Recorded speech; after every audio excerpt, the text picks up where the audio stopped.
Hey guys, स्वागत है आप सभी का द मास्टर साहब पे। दोस्तों, लाइब्रेरियन का जो पद है बिहार सरकार में बहुत दिनों से लोग इंतजार कर रहे हैं लाइब्रेरियन के पद के लिए, और बहुत सारे हमारे साथी भी हैं जो करंट पास आउट हुए हैं और इंतजार में है कि कब लाइब्रेरियन की बहाली आएगी। अनाउंसमेंट तो बहुत सारे पेपर में आता है, आपने बहुत सारे यूट्यूबर को देखा होगा कि पेपर का कटिंग वो है डाल के अनाउंस कर देते हैं कितनी वैकेंसी आ गई, लेकिन वैकेंसी एक्चुअली तब तक नहीं आती जब तक नोटिफिकेशन रिलीज विभाग नहीं कर देता है। तो एक डिटेल होता है कि नेता या जो मंत्री या जो विभाग के लोग होते हैं वो अनाउंस करते हैं कि हम इतनी बहाली निकालेंगे। जैसे कि बहुत दिन पहले, 1.5 साल पहले से चल रहा है कि 9600 वैकेंसी आनी है ये मनरेगा में। ठीक है, हर जगह मनरेगा में बहाली आ रही है। ये बिहार में बहुत, हम मुझे लगता है कि 2014, 10 साल 8 साल से बहाली आई ही नहीं मनरेगा में। जेई वगैरह या जो भी चीज है उसकी बहाली नहीं आई है। तो लेकिन अनाउंस हो चुका है, लेकिन आज तक आया नहीं। उसी तरीके से बी लिस्ट के लिए जो लाइब्रेरी साइंस के लाइब्रेरियन के पद का अनाउंसमेंट बहुत दिनों से हो रहा है, और ये भी हो रहा है कि मतलब जो बिहार में कॉलेजेस हैं, स्कूल हैं बिहार में, वहाँ लाइब्रेरी स्थापित किया जाए और लाइब्रेरी से जुड़ी जो चीज़ें हैं उसको वहाँ पे लाया जाए और लाइब्रेरियन की ज़रूरत पड़े। इंजीनियरिंग कॉलेज, डिप्लोमा, सारे जगहों पे लाइब्रेरियन की सीट खाली है, लेकिन बहाली नहीं निकाली गई। तो अब क्या है कि ज़रूरत तो है लाइब्रेरियन की। उसी क्रम में क्या किया जा रहा है कि एक चीज़ नई जनरेट की गई नैट्स नाम से, नेशनल अप्रेंटिस ट्रेनिंग स्कीम। ठीक है, इसमें क्या है कि एक तरीके से आप जॉब भी कर रहे हैं और एक ट्रेनिंग ले रहे हैं, और आपको उसके लिए स्टाइपेंड भी दिया जाता है, पैसा भी मिलता है। तो क्या होता है कि उसके माध्यम से जो हमारा जो गवर्नमेंट कॉलेज है, इंजीनियरिंग कॉलेज, डिप्लोमा या जो भी कॉलेजेस है, वहाँ पे एक तो उनकी ज़रूरत के हिसाब से आप काम सीख गए, आपको स्टाइपेंड मिल गया और उनका भी काम चल गया। अब जब बहाली आएगी तो आपके अप्रेंटिसशिप ट्रेनिंग का कुछ ना कुछ फायदा तो जरूर मिलेगा। मार्क्स अगर नहीं भी ऐड होता है, सपोज दैट, तो वहाँ पे जो आपने काम किया है, जो कल्चर है, जो भी चीज़ जो सिखाया जाए, आपको जो ट्रेनिंग दी जाएगी, उसके हिसाब से आपको प्रिपरेशन करने में आसानी होगा।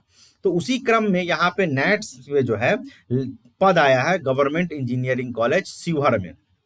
ठीक है, जिसमें मैं आपके पास सबसे इंपॉर्टेंट एक चीज है, वो है आपको वैलिड नेट्स आईडी, जो कि मैंने पिछले वीडियो में बताया कि कैसे बनाना है वैलिड नेट्स आईडी को।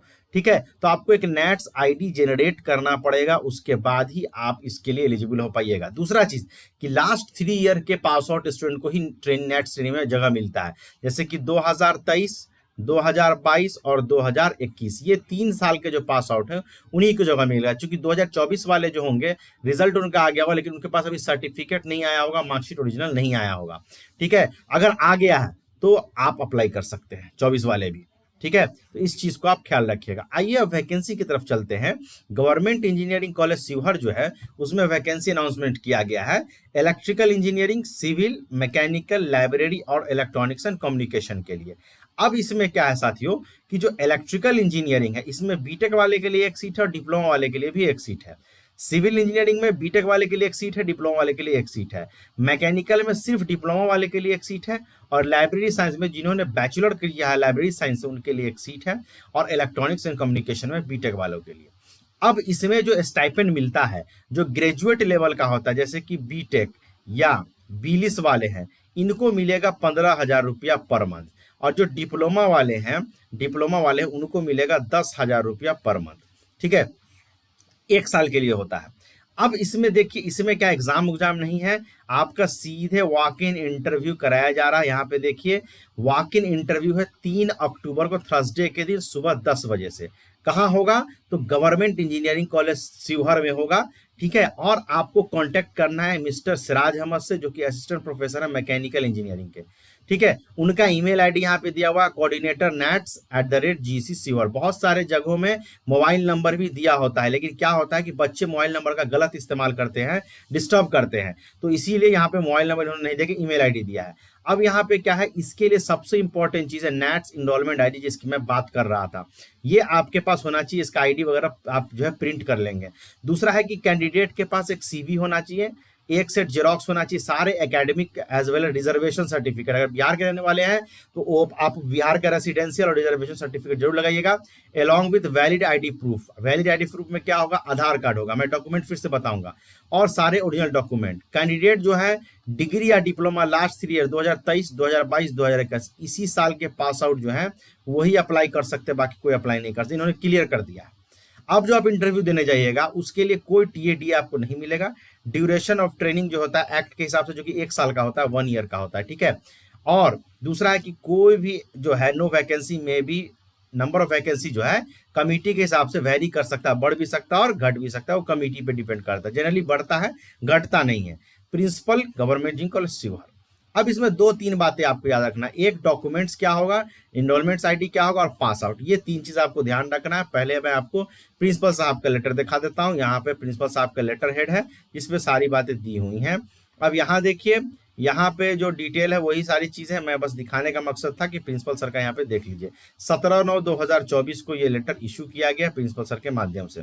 ठीक है, यहाँ पे देख लीजिए आप, सारा कुछ हो गया। अब इसमें क्या है कि हम पहले आपको ऑफिशियल वेबसाइट पे ले चलते हैं। देखिए वहां पे कुछ दिया है कि नहीं, ऑफिशियल वेबसाइट है गवर्नमेंट इंजीनियरिंग कॉलेज शिवहर का। यहाँ पे एक फ्लोट करता रहता है नोटिफिकेशन, इसमें आपको खोजना होगा, टाइम लगेगा। उससे अच्छा है कि आप नीचे चले आइएगा जब स्क्रॉल करके, तो यहाँ पे है नोटिसेस। इस नोटिस में देखिए 19 सितंबर को लास्ट नोटिस अपडेट किया गया code of conduct and regulation से रिलेटेड। 6 सितंबर को है पोजीशन ऑफ ईडीसी कोऑर्डिनेटर का, जिसका मैंने वीडियो बना दिया था ऑलरेडी। तो यहाँ पे क्या है, और असिस्टेंट प्रोफेसर, इसका भी मैंने वीडियो बनाया था। तो कोड ऑफ कंडक्ट के बाद कोई अपडेट इन्होंने अभी तक नहीं किया है। तो जब अगर हो सकता है 1-2 दिन में अपडेट भी हो जाए, क्योंकि 3 तारीख को है तो अभी टाइम है अपडेट में, तो अपडेट हो भी सकता है। तो यहाँ वेबसाइट पे कुछ नहीं है। अब इसमें क्या है कि नीचे की तरफ जब आइएगा तो यहाँ पे देखिए लोकेशन दिया हुआ गवर्नमेंट इंजीनियरिंग कॉलेज शिवहर का, और यहाँ पे कॉल के लिए नंबर भी दिया हुआ है। सिर्फ इमरजेंसी में आप कॉल कर सकते हैं इस नंबर पे, अगर आपको कोई जरूरत है, दिक्कत है तो। यहाँ पे ईमेल आईडी भी दिया हुआ है नीचे में जब आप जाइएगा। तो खैर इस पे कोई अपडेट नहीं है। अब आइए डॉक्यूमेंट्स की बात कर लेते हैं कि डॉक्यूमेंट्स हमें क्या क्या लेके जाना होगा। ठीक है, इंटरव्यू के दिन डॉक्यूमेंट्स क्या लेके जाना होगा। तो सबसे पहले आप रखिए नेट्स आईडी को, जो आपको क्रिएट करना पड़ेगा, कोई बहुत बड़ा चीज नहीं है, आसानी से कर सकते हैं। दूसरा आपका CV। तीसरा आपका आधार कार्ड होगा, या पैन कार्ड, या वोटर आईडी, या ड्राइविंग लाइसेंस। चौथा 10th से लेके, अगर डिप्लोमा वाले हैं तो डिप्लोमा तक, अगर बीटेक वाले हैं तो बीटेक, अगर बीलेस है तो बीलिस तक, यहां तक का जितना मार्कशीट है प्लस सर्टिफिकेट है वो होना चाहिए। मैं ओरिजिनल की बात कर रहा हूँ। 5वां, अगर बिहार के रहने वाले हैं तो रेसिडेंशियल रख लीजिएगा, प्लस जिस कैटेगरी से उस कैटेगरी का सर्टिफिकेट। ओबीसी है तो ओबीसी NCL, SC ST है तो कास्ट, EWS तो EWS। और इन सब का 2 सेट आप जेरॉक्स करा लीजिएगा और सब पे सेल्फ अटेस्टेड कर दीजिएगा, प्लस 2 फोटो भी आपके पास होना चाहिए। ठीक है, ये हो गया। अब इसके साथ अगर आपके पास 2021 के जैसे पास आउट है, 1 साल का कुछ एक्सपीरियंस आपके पास आ गया, तो वो एक्सपीरियंस भी आप लगा लीजिएगा। इसके बाद आप इंटरव्यू में शामिल होइएगा 3 अक्टूबर 2024 को। तो ये आपको हो गया डॉक्यूमेंट्स और इससे रिलेटेड। अगर इसमें कोई डाउट है तो आप कमेंट सेक्शन में मुझे बताइए, वहां पे मैं इसको बताने की कोशिश करूंगा। Thank you very much.